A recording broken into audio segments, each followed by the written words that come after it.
dhawaaqa qaraxa ayaa laga maqlay qaar ka mid ah degmooyin ka tirsan gobolka Banaadir waxaana dadka qaarkii xitaa ay moodayeen in qaraxa uu ka dhawaa goobaha agagaarkooda ah oo ay degan yihiin.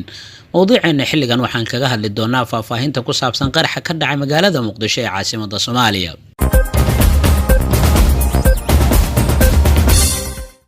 warar dheeraada ayaa ka soo baxaya gaari laga buuxiyay waxyaabaha qarxo oo lagu weeraray xire ay degan yihiin ciidamada xoogga dalka Soomaaliya gaar ahaan guutada 12 Abriil oo ku taala dhabarka dambe ee xarunta xisbiga iyo Stadium Muqdisho ee degmada Yaaqshiid ee gobolka Banaadir.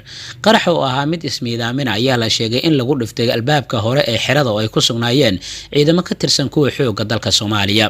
waxaa jira khasaare isugu jira dhimasho iyo dhaawac oo ka dhashay qaraxaasi waxaana qarax uu ahaa mid xoogan inkastoo weli aan la helin tirada saxda ah ee dhimashada iyo dhaawaca.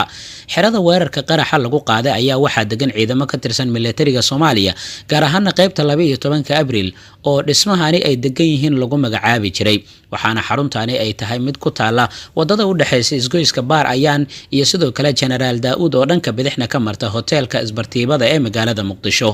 xiradani oo ku taala magaalada Muqdisho ayaa waxaa ku sugan ciidamada militariga ee dowladda federaalka gaar ahaan kuwa ka howlgala deegaanada gobolka Shabeellaha Hoose balse xiradaas ayaa waxay u tahay talis lagu kala bedelo.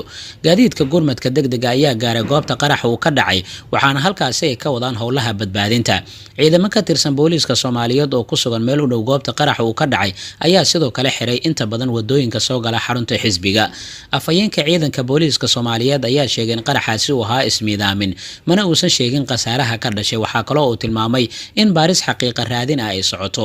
dhismaha garoonka ciyaaraha ee magaalada Muqdisho oo ballac ahaan ku fidaya inta u dhaxaysa wadooyinka warshadaha iyo Sodonka waxa uu u kala xiran yahay qaybta ciyaaraha dhismaha xarunta xisbiga iyo xeryaha ama xerada cuuryaamiinta oo ay degan yihiin ciidamada militariga Soomaaliya.